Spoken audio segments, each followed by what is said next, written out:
ಗ್ರಾಮ ಪಂಚಾಯಿತಿಗಳು ಉಪಸಮಿತಿಗಳನ್ನು ರಚಿಸಲು ಅವಕಾಶವಿದೆಯೇ?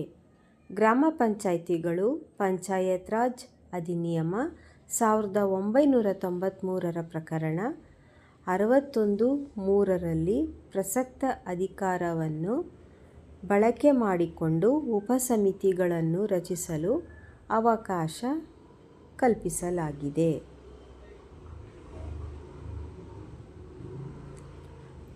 ಪ್ರಮುಖ ಉಪಸಮಿತಿಗಳೆಂದರೆ SDMC, ಆಹಾರ ಖಾತ್ರಿ ಉಪಸಮಿತಿ, ನೀರು ಮತ್ತು ನೈರ್ಮಲ್ಯ ಉಪಸಮಿತಿ.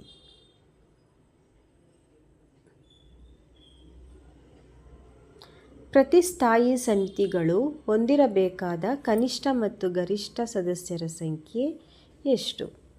ಗ್ರಾಮ ಪಂಚಾಯಿತಿಯ ಪ್ರತಿಯೊಂದು ಸ್ಥಾಯಿ ಸಮಿತಿಗಳು ಕನಿಷ್ಠ 3 ಸದಸ್ಯರನ್ನು ಹೊಂದಿರಬೇಕು ಮತ್ತು ಸಂಖ್ಯೆ 5 ಮೀರುವಂತಿರಬಾರದು. ಸಾಮಾಜಿಕ ನ್ಯಾಯ ಸ್ಥಾಯಿ ಸಮಿತಿಯಲ್ಲಿ ಕಡ್ಡಾಯವಾಗಿ ಒಬ್ಬ ಮಹಿಳೆ ಮತ್ತು ಪರಿಶಿಷ್ಟ ಜಾತಿ ಪಂಗಡದ ಸದಸ್ಯರಿರುವುದು ಕಡ್ಡಾಯ.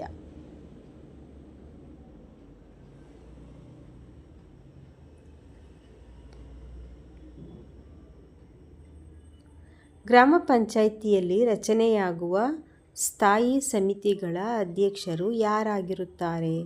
ಗ್ರಾಮ ಪಂಚಾಯಿತಿಗಳಲ್ಲಿ ರಚನೆಯಾಗುವ ಸ್ಥಾಯಿ ಸಮಿತಿಗಳಿಗೆ ಈ ಕೆಳಕಂಡಂತೆ ಅಧ್ಯಕ್ಷರಾಗಬೇಕಾಗುತ್ತದೆ. ಸೌಕರ್ಯ ಸಮಿತಿಗೆ ಗ್ರಾಮ ಪಂಚಾಯಿತಿ ಅಧ್ಯಕ್ಷರೇ ಅಧ್ಯಕ್ಷರಾಗಿರುತ್ತಾರೆ. ಉತ್ಪಾದನಾ ಸ್ಥಾಯಿ ಸಮಿತಿಗೆ ಗ್ರಾಮ ಪಂಚಾಯಿತಿ ಅಧ್ಯಕ್ಷರೇ ಅಧ್ಯಕ್ಷರಾಗಿರುತ್ತಾರೆ. ಸಾಮಾಜಿಕ ಸ್ಥಾಯಿ ಸಮಿತಿಗೆ ಗ್ರಾಮ ಪಂಚಾಯಿತಿಯ ಉಪಾಧ್ಯಕ್ಷರು ಅಧ್ಯಕ್ಷರಾಗಿರುತ್ತಾರೆ.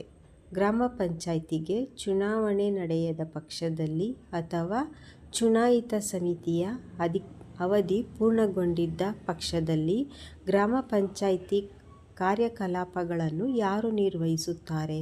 ಗ್ರಾಮ ಪಂಚಾಯಿತಿಯ ಚುನಾಯಿತ ಸಮಿತಿಯ 5 ವರ್ಷದ ಅವಧಿ ಪೂರ್ಣಗೊಂಡಿದ್ದಲ್ಲಿ ಅಂತಹ ಚುನಾಯಿತ ಸಮಿತಿಯನ್ನು ಸರ್ಕಾರವು ಸೂಪರ್ಸೀಡ್ ಮಾಡಿದ ಪಕ್ಷದಲ್ಲಿ ಜಿಲ್ಲಾಧಿಕಾರಿಗಳು ಅಂತಹ ಗ್ರಾಮ ಪಂಚಾಯಿತಿಗಳಿಗೆ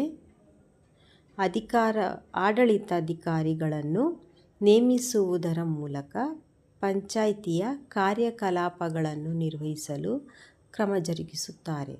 ಗ್ರಾಮ ಪಂಚಾಯಿತಿಗೆ ಜಿಲ್ಲಾಧಿಕಾರಿಗಳಿಂದ ನೇಮಕಗೊಂಡ ಆಡಳಿತಾಧಿಕಾರಿಯ ಅಧಿಕಾರಾವಧಿ ಎಷ್ಟು?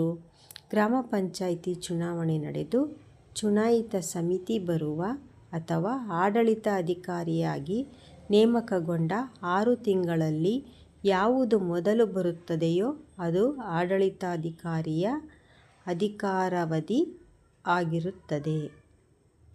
ಗ್ರಾಮ ಪಂಚಾಯಿತಿ ಸದಸ್ಯರು, ಅಧ್ಯಕ್ಷರು, ಉಪಾಧ್ಯಕ್ಷರು ತಮ್ಮ ರಾಜೀನಾಮೆಯನ್ನು ಯಾರಿಗೆ ಸಲ್ಲಿಸಬೇಕು? ಗ್ರಾಮ ಪಂಚಾಯಿತಿ ಅಧ್ಯಕ್ಷರು ಜಿಲ್ಲೆಯ ಉಪವಿಭಾಗ ಅಧಿಕಾರಿಗೆ ಲಿಖಿತವಾಗಿ ತಮ್ಮ ರಾಜೀನಾಮೆಯನ್ನು ಸಲ್ಲಿಸಬೇಕು. ಸದಸ್ಯರು ಮತ್ತು ಉಪಾಧ್ಯಕ್ಷರು ಗ್ರಾಮ ಪಂಚಾಯಿತಿ ಅಧ್ಯಕ್ಷರಿಗೆ ಲಿಖಿತವಾಗಿ ತಮ್ಮ ರಾಜೀನಾಮೆಯನ್ನು ಸಲ್ಲಿಸಬೇಕು.